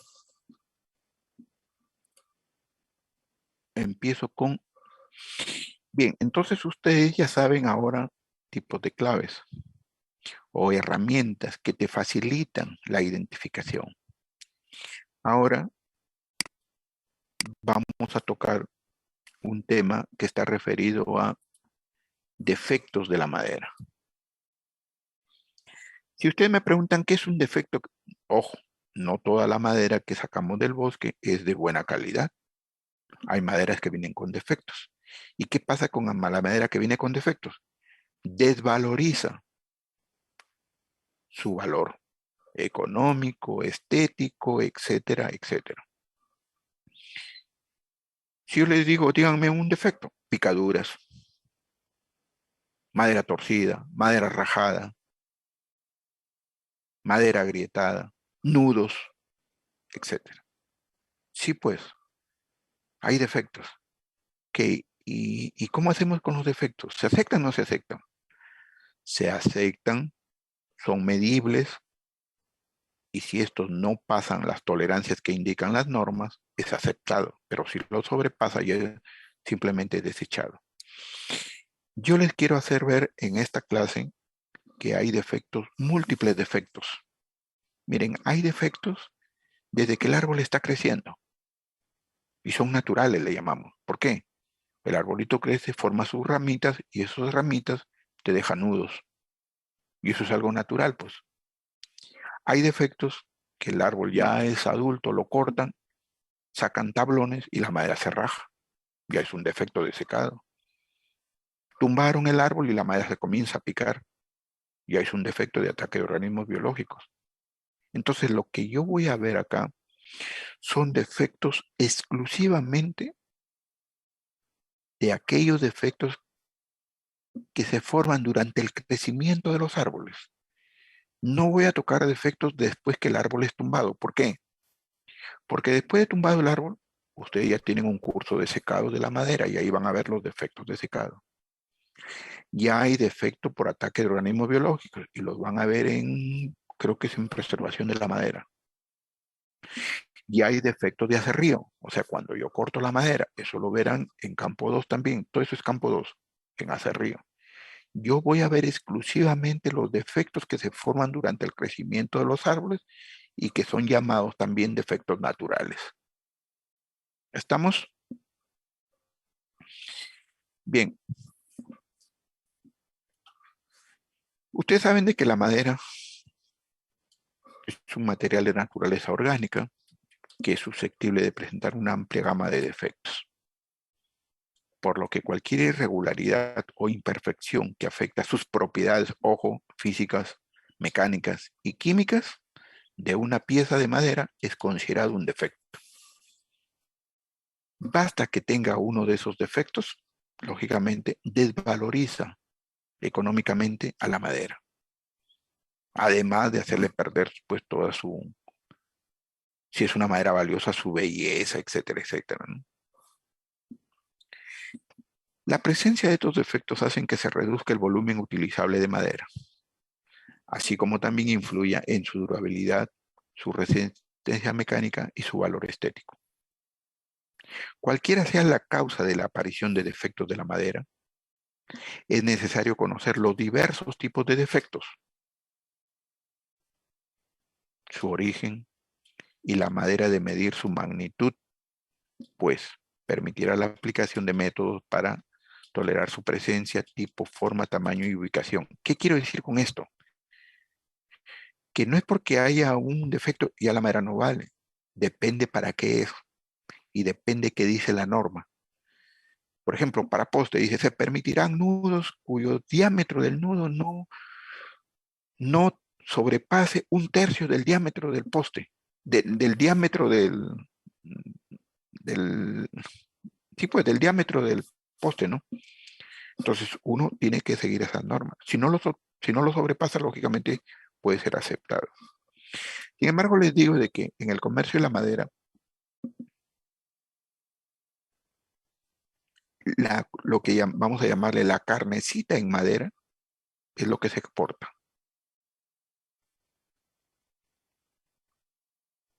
y luego queda en el Perú la de menor calidad. ¿Por qué? Porque en exportación te pagan muy bien el pie de madera y dependiendo también del tipo de madera. Nosotros en Perú, ¿qué vemos? No vemos calidad, vemos precio. Mientras más barato eso compramos, ¿sí o no? Lógicamente que la mejor madera, lamentablemente, es la que exportamos. Y nosotros nos quedamos con la madera de menor calidad. ¿Cómo son clasificados los defectos? Los defectos de la madera son clasificados de tres tipos. Ojo, los defectos naturales o de crecimiento, originados por la constitución anatómica de la especie. Y solamente yo me voy a centrar, ojo, en este primero. El 2 y el 3 no los voy a tocar, simplemente les menciono, pero vuelvo a repetir. Defectos de procesamiento, defectos de aserrío, en aserrado de la madera. De secado, en secado de la madera. Por organismos biológicos, en protección de la madera. Preservación de la madera, perdón. Aunque creo que también en protección ven esto. Entonces yo me voy a centrar exclusivamente en esto de aquí. En esto de aquí. El resto, simplemente ahí les menciono, pero no lo voy a decir, no lo voy a tocar. Ustedes más adelante lo van a ver con mayor detalle. ¿Por qué le llaman defectos naturales? Lógicamente la natural. Por ejemplo, ¿cómo crece un pino? Un pino, viste, con sus ramitas, esa es ramificación verticilada, si mal no recuerdo. Cada ramita de esas deja un nudo. Y cuando ustedes ven una tabla grande, ven un montón de nudos. Pero ese es un defecto natural. ¿Se puede disminuir la presencia de nudos? Sí. ¿Cómo? Eliminando las ramas cuando el árbol está joven. Porque si está joven, lógicamente va a haber un anillito ahí, pero que no va a desarrollar tanto, que cuando ya pues esa rama es bastante grande, ¿no? O sea, podemos disminuir el tamaño del nudo, pero por su naturaleza las coníferas tienen mayor presencia del nudo que la latifoliada, porque en el caso nuestro de latifoliada, el árbol tiene un tronco principal y una copa, a diferencia de los coníferas que tienen un crecimiento verticilado, ¿sí? O ramas verticiladas le llaman. ¿Estamos de acuerdo? ¿Así es o no?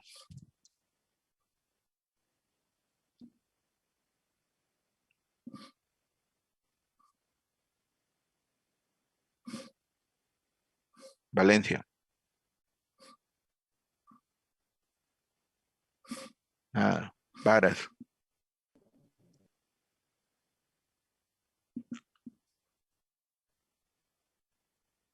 Profesor, creo que es el tipo de ramificación monopodial y simpodial. Ah, tiene razón. Monopodial y simpodial. Sí, Ajá. disculpen. ¿Y los verticilados se hagan recordar qué eran? Ya que ustedes están más frescos que yo. Creo que para el tipo de hoja. Ajá. Ya, disculpen. Monopodial y simpodial, sí, pues. Ya. Seguimos. Entonces yo me voy a explayar. Len, adelante.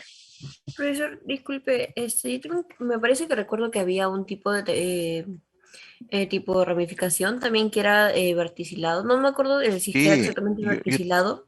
Por ejemplo, de los pinos, creo, de los claro. araucarias. Sí, sí, sí. Ya, señores, ustedes vienen de dendrología, ya ustedes revisan eso, pues.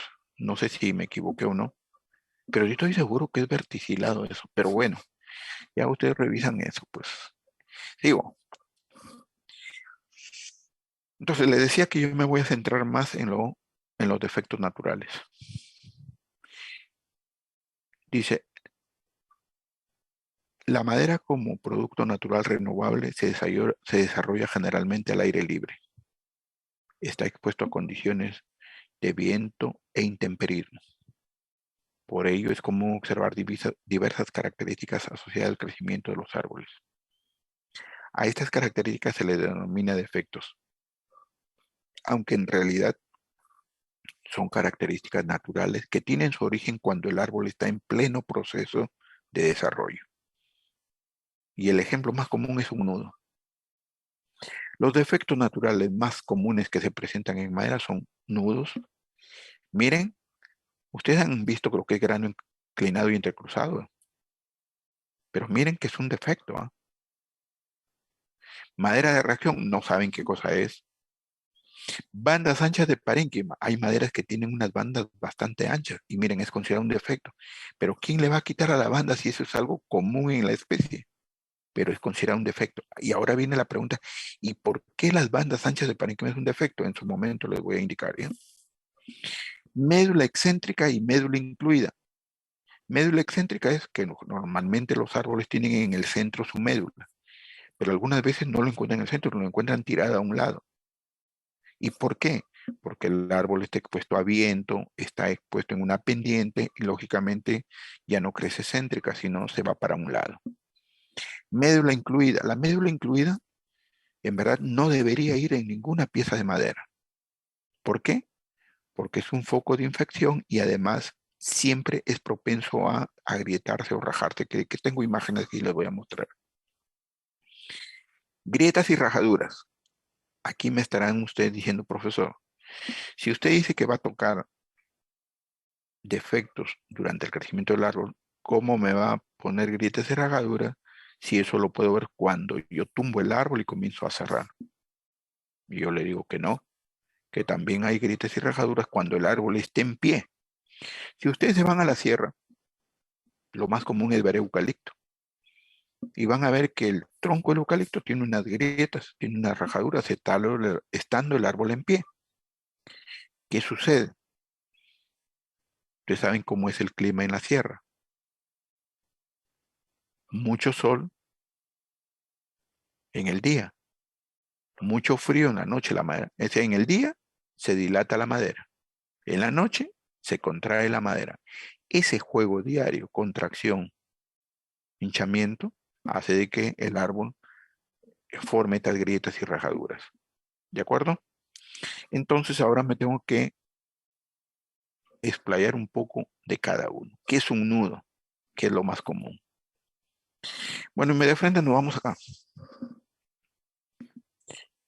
¿Qué cosa es un nudo? En realidad, un nudo no es otra cosa que la huella dejada por una rama. Eso es un nudo. Pero hay nudos sanos, como estos de acá. Miren, este es un piso, ¿ah? Y ahí está con nudo. ¿Eh? Y hay nudos huecos, como el de acá. Cuando la madera se ve secando, esto se cae y se queda un hueco. Y hay nudos en racimo, como el de acá. Ojo, este y este son de coníferas. Este sí es de una latifoliada, ¿ya? Acá ven muchos nudos por la forma en que crecen los árboles, ¿no? En el caso de coníferas. Entonces, ahí está qué cosa es un nudo. Es el defecto natural más común en madera. ¿Qué son? Área de tejido leñoso resultado del rastro dejado por el desarrollo de una rama. Pero algo importante, cuyas características organolépticas y propiedades son diferentes a la madera normal. Ojo con esto. Si yo me alejo de este nudo, pónganse para acá o para acá, la madera es lo que nosotros le llamamos es madera normal. Pero miren aquí en este nudo, las fibras, o sea, los elementos leñosos sufren una desviación. ¿Sí? Mírenme. ¿Sí? Basta que haya la presencia de nudo, ya esto no es madera normal.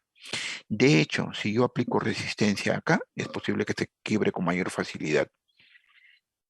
La influencia de los nudos es que te disminuye la capacidad para soportar cargas. Es una zona propensa a quebrarse. El punto donde se puede quebrar la madera, ¿no? Entonces, no olviden que esa madera aledaña al nudo no es madera normal, es madera anormal. ¿Y por qué? Porque tiene características organolépticas y propiedades diferentes a la madera normal. Tipos: nudo vivo y nudo muerto. ¿Cuándo le llamamos vivo? También llamado nudo sano o nudo fijo. Fijo porque no se va a desprender, a diferencia del muerto que se desprende. es la porción de una rama interconectada con el resto de la madera que no se soltará o aflojará durante los procesos de secado y uso. Eso es típico, no se desprende ese nudo. Este tipo de nudo se forma cuando las ramas están vivas y son envueltas por el material del tronco, resultando así que sus tejidos son continuos con los del xilema.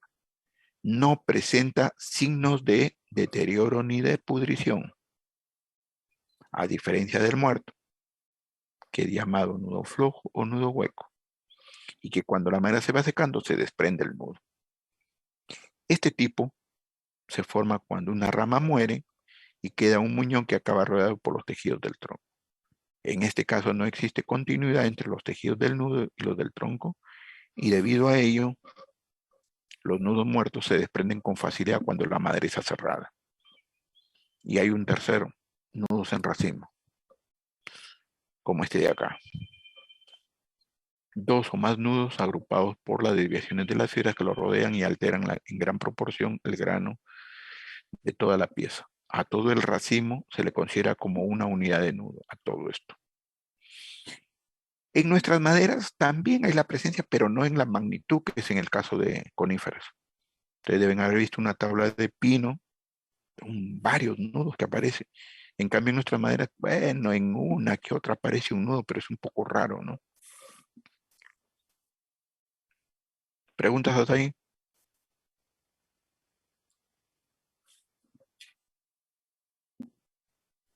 Todo claro, profesor. Profesor, el nudo en racimo, ¿se me escucha? Sí, te escucho, te escucho. ¿El nudo en racimo se puede considerar como vivo o muerto o es aparte? Como son pequeños, son vivos, generalmente. Generalmente son vivos. Ojo, muerto es cuando ya se ha desprendido y te queda una abertura. En este caso están presentes, mira. Claro, es una imagen, ¿no? Pero si hubiera un hueco, estamos hablando ya de un nudo muerto.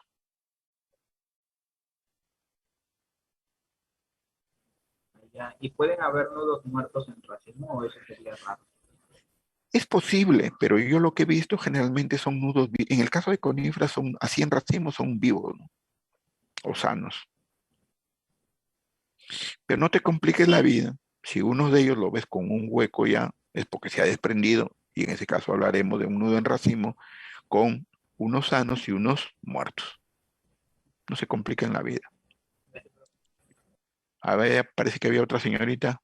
Sí, profesor, disculpe, en el caso de las especies que presentan poda natural, ¿esas presentan nudos vivos, nudos muertos o no presentan nudos? Poda natural, como quién, ¿ah? Sí, Creo que el es- eucalipto. sí, no, por ejemplo, en la selva hay la bolaina. El arbolito está pequeñito, tiene sus ramitas y con el tiempo, pum, se caen. Si tú observas tablas de bolaina, hay nuditos pequeñitos. Ah, ustedes tienen que ser un poco más, bueno, sí, pues la salida no es tan normal. Pero, por ejemplo, los que vienen por la Panamericana Norte, ahí hacen unas especies de estos, cuando hay conciertos, unas casetitas donde venden la cerveza. Todo eso es bolaina. Y queden mirando, todititas, todititas las tablas tienen unos nuditos. Y no es pino, es bolaina. Entonces, esos, cuando usted dice, señorita, esa poda natural, sí, efectivamente, sí logra formar nuditos pequeñitos, pero ahí.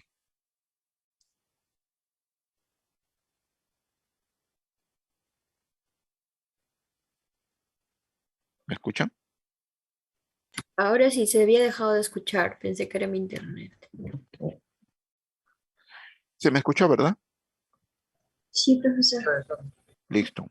Seguimos. Entonces ya conocen ustedes el primer defecto natural, nudo, que es lo más común. ¿Por qué el grano inclinado y entrecruzado es un defecto? Ideal que todo ahorita fuera recto, ¿no? Ahora, ojo con esto. Miren, yo he puesto aquí una tabla tangencial de Chihuahuaco y una tabla radial de Chihuahuaco. Arcos superpuestos tangencial, satinado en radial. Miren, cuando yo lijo esta superficie, no hay problema. Pero cuando yo lijo esta superficie, miren, me quedan estas zonas, ¿ve? En el acabado no me queda igual esto de acá con esto de acá. ¿Y eso por qué? Es por el grano. O sea, desde el punto de vista de acabado, no te da una uniformidad en el acabado. Pero no solo eso. Ya ustedes saben qué cosa es grano, ¿no? Que es la desviación de los elementos leñosos con respecto al eje del árbol. Ahora bien, esta disposición se debe a la distribución de los elementos durante el crecimiento del árbol o la forma en que las trozas han sido cerradas para la obtención de diversos productos. En el árbol, las especies presentan distintas configuraciones del grano, que al obtener piezas cerradas se manifiestan como grano recto, grano inclinado y grano entrecruzado, siendo estas dos últimas consideradas como defectos. Entonces, señores, ¿por qué considerar un defecto? Ojo. Aquí, en función a lo que estamos viendo, es que cuando yo le dé el acabado final a la tabla, ¿dónde queda más uniforme la superficie? Acá. Y acá todavía no me queda, por más que yo lijo y lijo, no me queda totalmente uniforme. ¿Qué cosa le dijo el profesor con respecto a grano cuando es inclinado y entrecruzado? Con respecto a la resistencia, ¿qué les dijo? Menor resistencia.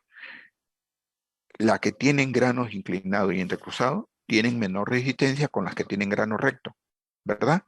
Ojo, algo importante, a igualdad de densidad de la madera. Porque, por ejemplo, la lupuna tiene grano recto y este chihuahua tiene grano entrecruzado. Y no porque este tiene entrecruzado tiene menor resistencia que la lupuna, porque la densidad de este chihuahua es 0,87 y la densidad de la lupuna es 0,28. Miren, la diferencia es abismal. Entonces, cuando ustedes quieran decir, la de grano inclinado e entrecruzado tienen menor resistencia, ojo, comparado con otra madera de igual densidad. ¿Me dejo entender? Sí, profesor. Listo. Seguimos. 2 diapositivas más y ahí me quedo ya. Esta es una madera que se llama maquisapa ñapcha, señores. Y todo este tejido claro que lo ven aquí, miren, solamente las bandas oscuritas es fibras. Esta es una madera que parece tecnopor. Miren, bandas claras, bandas oscuras, pero el tejido claro es mayor. Esta es una madera que tiene cualquier tejido de parénquima. Y su densidad también es bien bajísima, menos de 0,30. Bajísima, bajísima. La pregunta es, ojo, eso es natural en la maquisapa. No hay forma de que tenga menos cantidad de tejido parenquimático. Es la genética propia de la especie. ¿Por qué es considerado un defecto? Por varias razones. Todas las maderas que tienen bastante tejido parenquimático son susceptibles de ser atacadas por organismos biológicos. Sin embargo, esta madera, a pesar de tener abundante tejido parenquimático, no se pica. Entonces, ¿por qué no se pica? Porque dentro de sus componentes, dentro de sus extractivos, hay uno que tiene carácter tóxico. Porque el bichito no la come esta madera, a pesar de tener bastante tejido parenquimático. Y esta madera hay cualquier cantidad en volumen en el bosque. El departamento de industrias forestales está machimbrado de esta madera. Y es bien bonito. Bueno, eso de bonito también es un poco subjetivo para mí. Pero lo han tratado de introducir al mercado y la gente no. Querer introducir una especie nueva de madera al mercado no es tan sencillito. Esta madera es barata, es durable, pero la gente no la acepta. Y nosotros, con la finalidad de promocionarla, todo el contorno está machimbrado de esta madera y se ve bien bonito. Incluso personas que van te dicen, ay, mira qué bonito, ¿y qué madera es? Pero les digo, se ha tratado de incorporar al mercado y la gente no la acepta. De repente por estas formas que tiene, ¿no? Pero esto también es objetivo, ¿no? Y una forma de darle como un valor agregado es, no la usan al natural, sino le dan un aspecto de quemado y se ve bien bonito. Bueno, habrá momentos en que vayan por el Departamento de Industrias Forestales y vean lo que les estoy hablando. Ahora, ¿qué son estos? Son zonas conformadas por células de parénquima distribuidas en bandas continuas de variado espesor.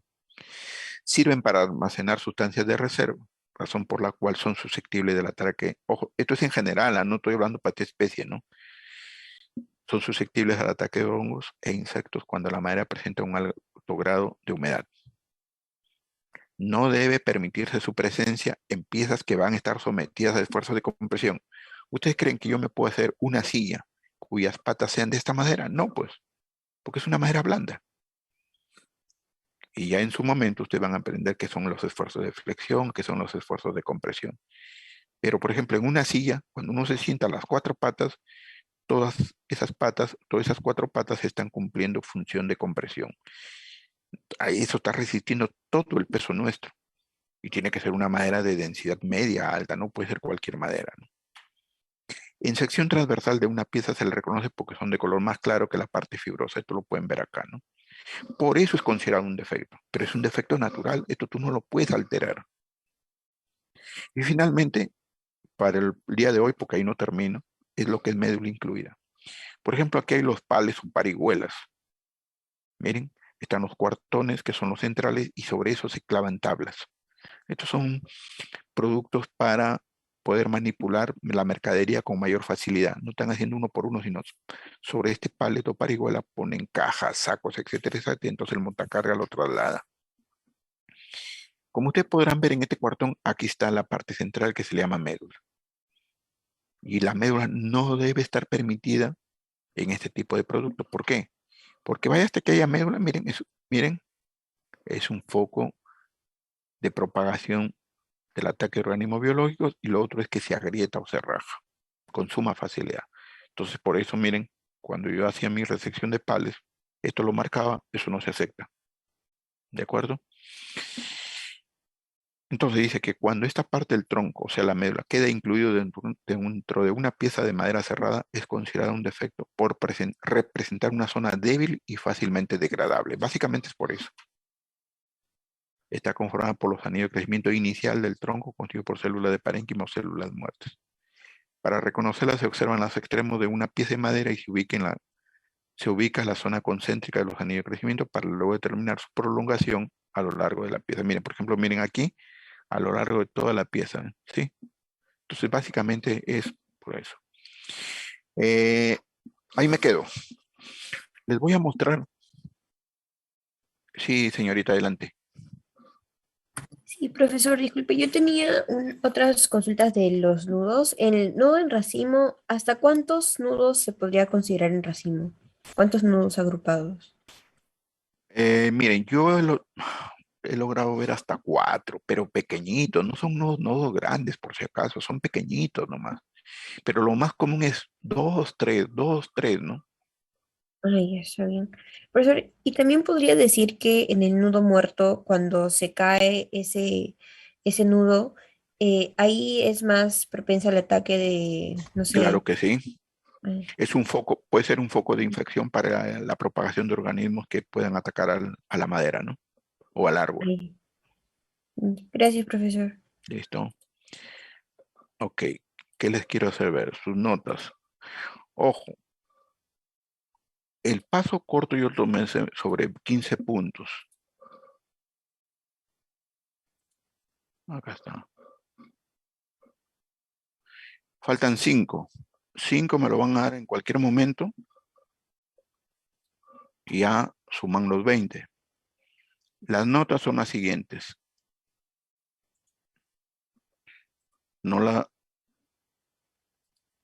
Ahí están.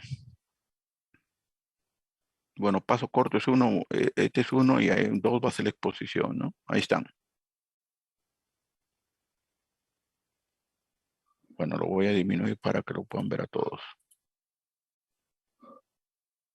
Ya muy chiquito, ¿se ve o no se ve? ¿Listo? O sea, a esa nota hay que sumarle 5 que todavía les falta dar. Pero, señores, ¿qué les pregunté?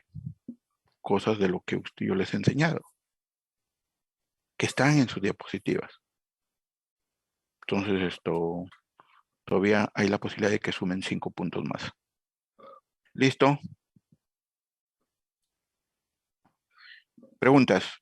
La siguiente semana es una exposición del colega brasileño y también comienzan las exposiciones, ¿ya?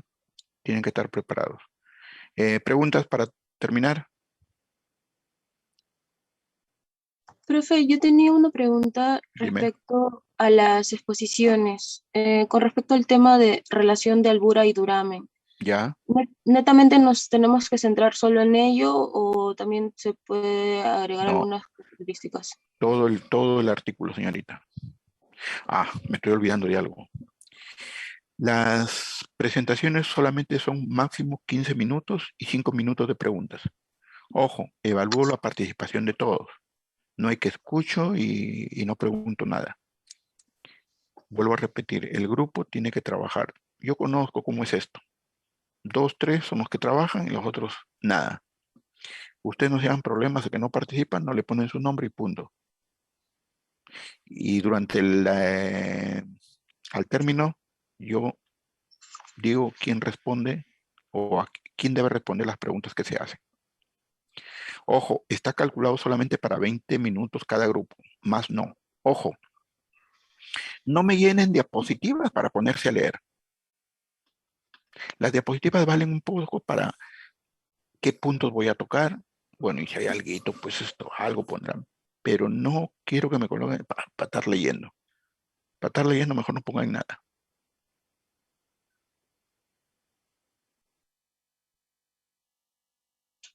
¿Está claro?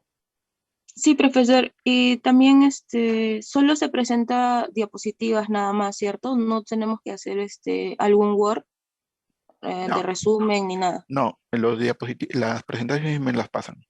Ojo, no me bombardeen con diapositivas. Como son 15 minutos, pues ¿cuántas pondrán? 5, 6, 7, ya usted calculen porque son 15 minutos. Ojo, y yo también acostumbro a que el alumno maneje sus tiempos. ¿Por qué? En algún momento ustedes van a hacer una tesis y el jurado les dice, tiene usted 20, 25 minutos. Tú te pasas, va en contra tuya. Acostúmbrense a eso. Si yo les estoy diciendo 15 minutos, manejen sus tiempos para 15 minutos. ¿De acuerdo? Vayan acostumbrándose a manejar tiempos en exposiciones. ¿Algo más? Está bien, profe. Y todos tenemos que exponer, ¿cierto? Obligatorio que todos los miembros expongan. Eso depende de mí, señorita. Yo voy a Ah, ya. preguntar. Yo voy a decir, empieza tú, empieza tú. Ya, Que está no bien. hay que aquí... Siempre yo conozco cómo es esto, ¿no? Expon tú. No, yo voy a decir quién empieza, quién sigue y así. Y quién responde incluso las preguntas. Listo, ¿algo más? Profe, por último, una pregunta de Victoria es si solo la expo va a ser solo del artículo enviado o también podemos agregar información adicional. No, te sugiero, céntrate en el artículo. Mi idea de dar diferentes artículos es de que ustedes conozcan el panorama de la anatomía, que no solamente describimos, sino cómo es que se evalúa. Por ejemplo, generalmente hay veces que evaluamos nomás la parte basal del árbol. La pregunta es, y hay veces que se evalúa la parte intermedia, la parte alta, ¿con qué finalidad? Vamos a ver que la variabilidad no es uniforme en los árboles. Después se da para carbón. Parece mentira, pero a mí me llegan trabajos para identificar de qué madera está hecho ese carbón. La pregunta es, ¿se puede? Sí se puede. A pesar de que la madera ha pasado por un proceso de carbonización, hay elementos que permanecen después del proceso de carbonización. Lógicamente la madera se contrae, pero sí se conservan muchos de los elementos. Entonces, quiero ustedes tener un panorama de los diferentes temas. Y lógicamente en el examen yo podré poner una pregunta de las exposiciones también. No es que no, la idea es que todos tengan un panorama más amplio de lo que comprende el curso. ¿Listo? Sí, está bien, profe, gracias. Ok, nos vemos, hasta luego. Gracias, profesor. Hasta luego, profesor. Hasta luego. Hasta luego.